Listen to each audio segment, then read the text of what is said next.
ایمان لانے والا ہے اس کا مطلب یہ ہے کہ وہ اس کے احکام کے سامنے اپنے سر کو جھکانے والا ہے. اس دنیا میں کیسے رہا جائے، کیسے زندگی گزاری جائے، وہ ہمارے نبی حضرت محمد مصطفیٰ صلی اللہ علیہ وسلم نے اللہ کے حکم سے وہ ساری باتیں بیان فرمائی ہیں. اس طور پر انہوں نے اللہ رب العزت کے پیغام کو ہم تک پہنچایا. چنانچہ ایک مومن کی زندگی فرما برداری کی زندگی ہے کہ جو اللہ اور اس کے رسول کا حکم ہو اس کے اوپر سر خم کر دیا جائے، اپنے سر کو جھکا دیا جائے، جیسا کہ اللہ رب العزت نے قرآن پاک میں فرمایا ہے وَمَا كَانَ لِمُؤْمِنٍ وَلَا مُؤْمِنَةٍ إِذَا قَضَى اللَّهُ وَرَسُولُهُ أَمْرًا أَن يَكُونَ لَهُمُ الْخِيَرَةُ مِنْ أَمْرِهِمْ، کہ کسی مومن مرد کے لیے اور کسی مومن خاتون کے لیے اس بات کی اجازت نہیں ہے کہ جب اللہ اور اس کا رسول کوئی فیصلہ کر دے تو پھر اب انہیں کوئی اختیار، کوئی آپشن حاصل ہو جائے، اب انہیں اس کی اجازت نہیں. وَيُسَلِّمُ تسلیم، اور مکمل طور سے اپنے آپ کو حوالے کر دے اسلام. ہم دیکھتے ہیں کہ اسلام دین فطرت ہے، انتہائی سادہ، اور اس نے جو احکامات ہمیں عطا فرمائے ہیں وہ بھی انتہائی سادہ ہے.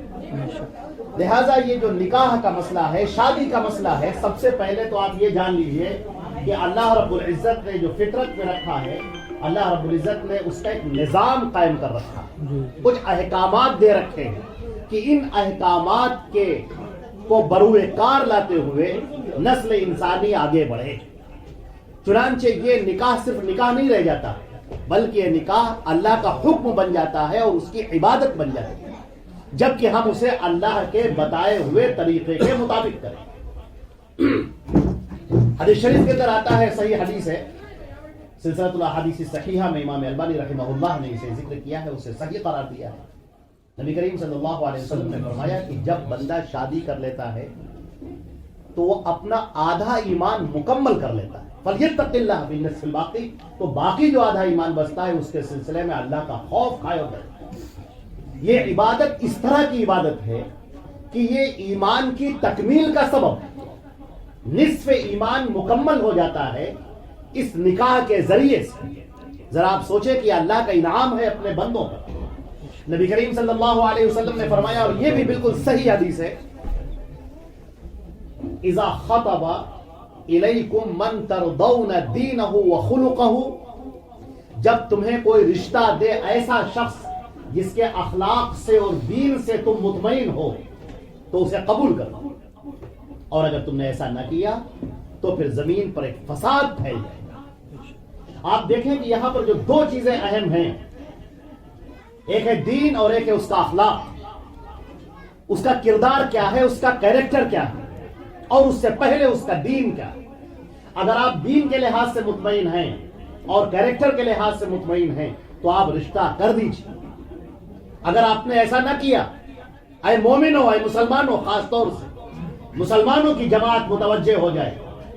آج ہم لوگوں نے جو اپنے کرائٹیریا بنا رکھے ہیں بہت سارے، خاندان کا نظام، رنگ کا، نسل کا، دولت کا، عہدے کا، منصب کا، یہ جو ہم نے نظام بنا رکھا ہے، سیٹل ہو جانے کا، اچھی تنخواہ ہونے کا، اچھی عمدہ سیلری ہونے کا، لڑکی کے اندر حسن و جمال دیکھنے کا، اس کا خاندان دیکھنے کا، اس کی دولت دیکھنے کا، یہ جو ہم نے جو بت بنا رکھے ہیں، ان بتوں کو توڑنا ہوگا، پاش پاش کرنا ہوگا.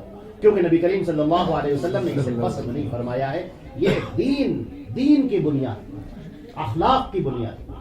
اور ایک اور بات جو اسلام کی ہدایت ہے، جس کو عام طور سے لوگ جانتے نہیں ہیں یا ان کے ذہنوں میں یہ نہیں ہے، نبی کریم صلی اللہ علیہ وسلم کی صحیح روایت ہے، اذا اراد الرجل ان يزوج ابنته فليستاذن، جب کوئی شخص اپنی بیٹی کی شادی کرنا چاہے تو اسے چاہیے کہ اپنی بیٹی سے اجازت لے، پوچھے، اسے دریافت کرے. اور ایک روایت میں ہے وَإِذْنُهَا سُمَاتٌ، اگر وہ خاموش رہ جاتی ہے، چپ رہ جاتی ہے، تو یہ بھی اس کی رضامندی میں شامل ہے. با حیا، با پردہ نشین ایسی خواتین ہوتی ہیں جو اظہار نہیں کر پاتی، تو ان کا خاموش رہ جانا، ان کا اس پر اعتراض نہ کرنا، یہ بھی اسی کے ایک حصہ ہے، اس کی رضامندی. نبی کریم صلی اللہ علیہ وسلم نے فرمایا جب تم میں سے کوئی نکاح کا ارادہ کرے تو جس سے شادی کرنی ہے اسے دیکھ لے، فَإِنَّهَا أَحْرَىٰ أَن يَدُومَ بَيْنَكُمَا، یہ زیادہ لائق ہے کہ وہ رشتہ زیادہ برقرار رہے گا۔ چنانچہ دیکھنے کا بھی حکم ہے کہ اسے دیکھ لیا ہے۔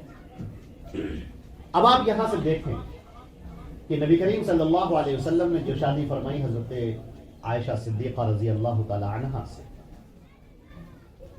تو یہ جو شادی آپ نے فرمائی اس میں پہلے خطبہ ہوا۔ خطبہ کسے کہتے ہیں؟ لڑکی کے جو والد ہیں، جو اس کے ولی ہیں، جن میں والد سر فہرست ہیں، وہ راضی ہو جائیں اور ادھر شوہر جس سے کے ساتھ شادی ہونی ہے وہ راضی ہو جائے اور آپس میں قول و قرار پا جائے کہ آپ کی بیٹی سے ہم شادی کرنا چاہتے ہیں۔ انہوں نے کہا کہ ہم نے اس رشتے کو منظور کیا، بہت جلد انشاءاللہ اس کی شادی۔ یہ خطبہ کہلاتا ہے، نکاح کا پیغام دینا، اور اس پیغام کو آدمی نے یا تو قبول کر لیا یا ریجیکٹ کر لیا۔ اب جو یہ پیغام کر لیا، جو قول و قرار پایا، ہمارے یہاں عرف میں اسے ہی منگنی یا انگیجمنٹ کہا جاتا ہے۔ اتنی یہاں تک شریعت میں اجازت ہے کہ آدمی قول و قرار کر لے اور یہ مان لے کہ اب ہمیں شادی کرنی ہے، دونوں طرف سے یہ بات متعین ہو گئی، ابھی نکاح نہیں متعین، یہاں تک میں کوئی حرجہ نہیں، یہ شریعت کا حصہ ہے۔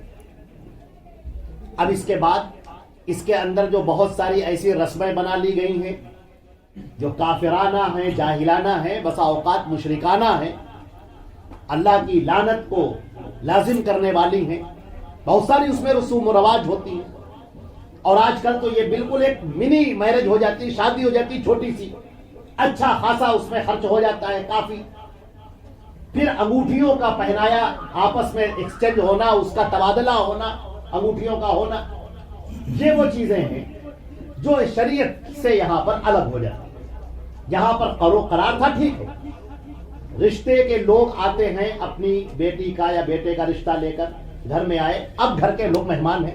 میں آپ کو بتانا چاہتا ہوں کہ یہاں پر بھی بہت لوگ غلو سے کام لیتے ہیں اور افراد و تفرید کا شکار ہو جاتے ہیں، یہ بھی غلط بات ہے۔ آپ کے گھر اگر کوئی مہمان آئے گا تو کیا آپ اسے پانی نہیں پلائیں گے؟ آپ اسے چائے نہیں پوچھیں گے؟ آپ ناشتہ نہیں کرائیں گے؟ دور سے آیا ہے تو کیا کھانا نہیں کھلائیں گے؟ یہ چیزیں اقدار میں شامل ہیں، ہمارے اخلاق فاضلہ میں شامل ہیں، آئے ہوئے مہمان کی عزت کرنا یہ شامل ہے۔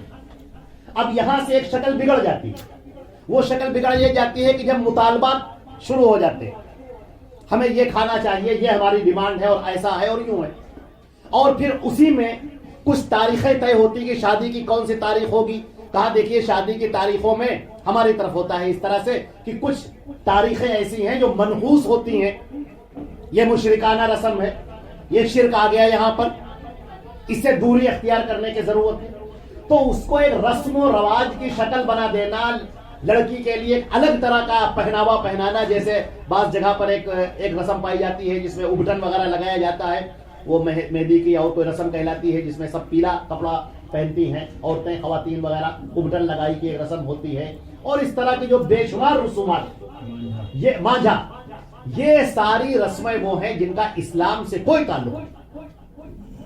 آپ نے منگنی کی ہے، بالکل کرنا چاہیے، آپ نے انگیجمنٹ کر دی ہے، یہ ہونا چاہیے، ابھی نکاح نہیں ہوا ہے، ابھی انگیجمنٹ ہوئی، یعنی گھر کے بڑے آپس میں انہوں نے طے قرار کیا کہ اب فلاں کی فلاں سے شادی ہوگی، اور اس کے لیے کچھ مہمان گھر پر آئے، اور ظاہر سی بات ہے کہ اگر وہ آئے ہیں اور ان کے لیے انتظام کیا جائے کھانے کا، پینے کا، بیٹھنے کا، ان کے لیٹنے کا، اس میں کوئی حرجہ نہیں ہے، یہ مہمان کی عزت کرنا یہ ایک مسلمان کا فریضہ ہے، اسے کرنا چاہیے۔ لیکن اب اگر اس بیٹھنے کے نام پر بہت ساری رسومات ہونے لگے، کیلنڈر نکالا جائے اور اس پہ تاریخیں طے کی جائے، پھر جہیز کی ایک ڈیمانڈ کی جائے، پھر ایسا ہوگا اور یوں ہوگا، اور پھر اتنے باراتی ہوں گے، اور پھر یہ، اور پھر مہر کی جانب سے بہت زیادہ سختی کی جائے، لڑکی والے جو ہیں وہ مہر زیادہ سے زیادہ بندھوانا چاہتے ہیں، یہ بھی غلط بات ہے، اور ادھر لڑکے والوں کا ارادہ مہر کے دینے کا ہوتا ہی نہیں اس طرح سے، یا اسے معاف کرا لینے کا ہوتا ہے، یہ سب طریقہ غلط۔ مہر جو لڑکے کی، جو زیادہ یا کم، جو لڑکے کی حیثیت ہو اس کے مطابق مہر ہونا چاہیے، لڑکی کی حیثیت کے مطابق نہیں، یاد رکھیے گا، یہاں پر ہمارے یہاں معاشرے میں یہ دیکھا جاتا ہے کہ نہیں ہم لوگ تو بھائی یہ اتنا کم مہر باندھیں گے تو ہماری بے عزتی ہو جائے گی، ہماری ناک کٹ جائے گی خاندان میں، لہٰذا ہمارے باپ نے تو اتنا مہر باندھا تھا اور ہمارے خاندان میں تو اتنا مہر ہے۔ سرخ و لال نام کے بھی مہر طے کیے جاتے ہیں۔ یہ سارے مہر وہ ہوتے ہیں جو صرف فرضی ہوتے ہیں، لپ سروس، سارے زبان سے کہہ دیا اور بعد میں کبھی دینا نہیں۔ مہر تو حصہ ہے نا نکاح۔ نبی کریم صلی اللہ علیہ وسلم نے اس کی شدت فرمائی ہے بازار، لہذا اس مہر کی ادائیگی کا ذہن میں ارادہ ہو باقاعدہ لڑکے والوں کی طرف سے، اور لڑکی والوں کی طرف سے خواہ خواہ مطالبہ نہ ہو کہ نہیں صاحب اتنا ہی مہر ہوگا اور اتنا ہی زیادہ ہوگا۔ یہ ساری چیزیں وہ ہیں جو غیر مسلموں سے ہمارے درمیان میں ڈر آئی۔ آپ یاد رکھیں کہ اس کے ساتھ میں جو بہت ساری رسوم اور رواج ہمارے یہاں جگہ پا گئی ہیں جن کا اسلام سے کوئی تعلق نہیں ہے، اور میں آپ کو صحیح بتا دوں کہ اب حالات بہت تبدیل ہو رہے ہیں تیزی سے۔ اللہ کے رسول صلی اللہ علیہ وسلم نے فرمایا تھا کہ ایک ایسا وقت آئے گا کہ جب ایمان بچانا اس قدر مشکل ہوگا کہ قابض جمرۃ فی یدہ، جیسے ہاتھوں میں انگارہ لینا، کتاب الفتن کی روایت ترمذی کی اور مشکات میں بھی، کہ یہ ہاتھوں میں انگارہ لینا جس قدر مشکل ہو جاتا ہے۔ بخاری اور مسلم ایک روایت ان فتنوں کے دور سے ہے، میں ایک روایت آپ کے سامنے پڑھتا ہوں اور اپنی بات کو مختصر کر کے ختم کرتا ہوں۔ نبی کریم صلی اللہ علیہ وسلم نے فرمایا کہ جب فتنے برس رہے ہوں، ایسے موقع پر دو طرح کے کردار ہمارے سامنے آئیں گے، دو طرح کے لوگ بڑھ جائیں گے دو حصوں میں۔ یہ بات مومنین کی ہو رہی ہے، مسلمانوں کی بات ہو رہی ہے۔ مسلمان دو حصوں میں تقسیم ہو جائیں گے فتنوں کے دور میں۔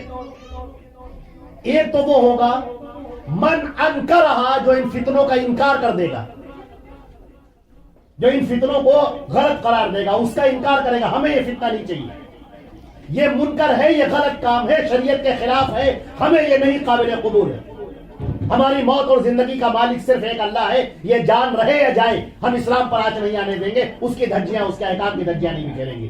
لہذا من انکرہا، جو اس کا انکار کرے گا، نقطت فی قلبہ نقطۃ بیضاء، اس کے دل کے اندر ایک سفید نقطہ رکھ دیا جائے گا، یہ نور کا نقطہ ہوگا۔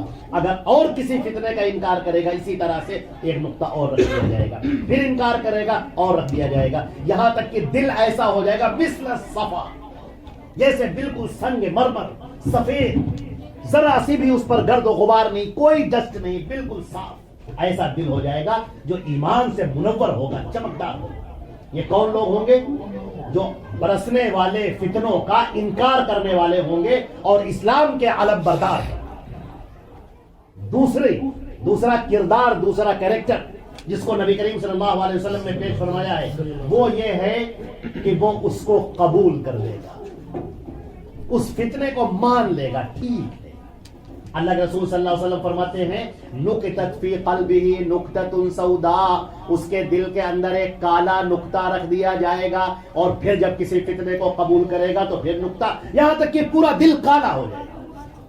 وہ نام کا مومن ہے، نام کا مسلمان ہے، لیکن وہ مسلمان کے اندر کوئی چیز اس کے اندر باقی نہیں۔ نبی کریم صلی اللہ علیہ وسلم نے کہا تھا من رغب عن سنتی فلیس منی، جو میری سنت سے اعراض کرے گا وہ مجھ میں سے ہے ہی نہیں۔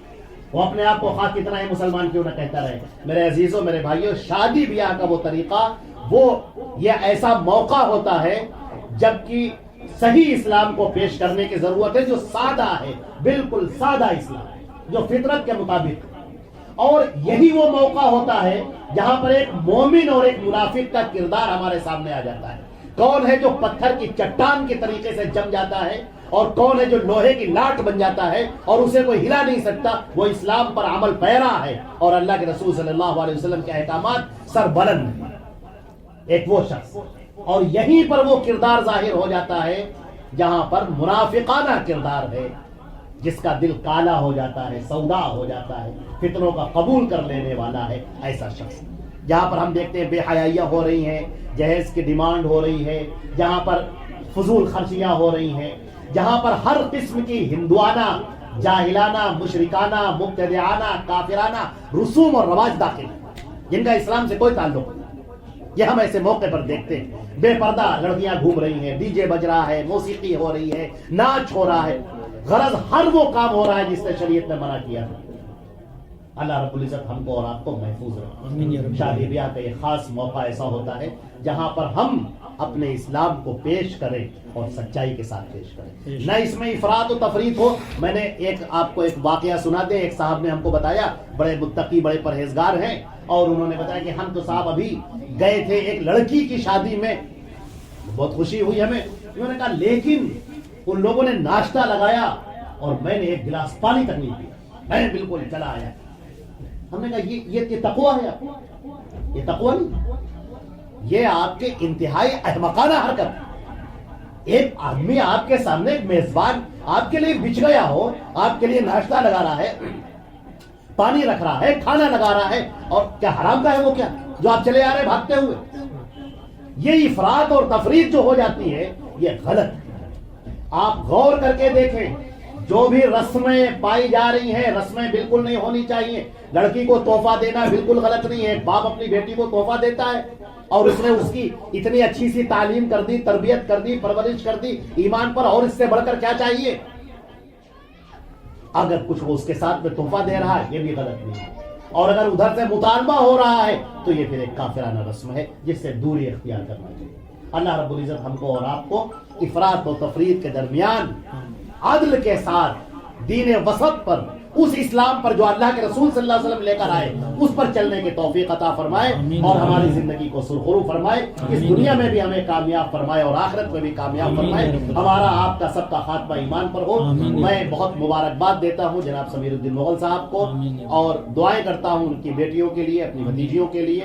اللہ تعالیٰ سب کے بہترین رشتے عطا فرما اور بہترین اور عمدہ شاندار مستقبل عطا فرما۔ جس گھر میں وہ جائے وہ گھر دین کا ایک بقعۂ نور بن جائے، جہاں پر اللہ رب العزت کی رحمتیں نازل ہوئیں، دونوں خاندانوں پر اللہ رب العزت کی رحمتیں نازل ہوں، برکتیں نازل ہوں۔ بلا شبہ یہ بہت اچھا کام ہے، نیک کام ہے۔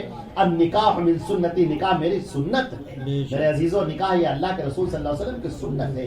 سنت عبادت ہوتی ہے، اس عبادت کو تماشا نہ بناؤ، اس کو کھیل کود کا ذریعہ نہ بناؤ، اور اس کو ایک فضول خرچی کا ذریعہ نہ بناؤ، پومپ اینڈ شو کا ذریعہ نہ بناؤ، بلکہ اس کو عبادت ہے، عبادت ہی رہنے دیا جائے۔ اللہ رب العزت ہمارے ان دعاؤں کو قبول فرمائے، قبول فرمائے۔ یا اللہ اپنے فضل و کرم سے ہم سب کی مغفرت۔ آمین یا رب۔ السلام علیکم ورحمۃ اللہ۔ بارک اللہ۔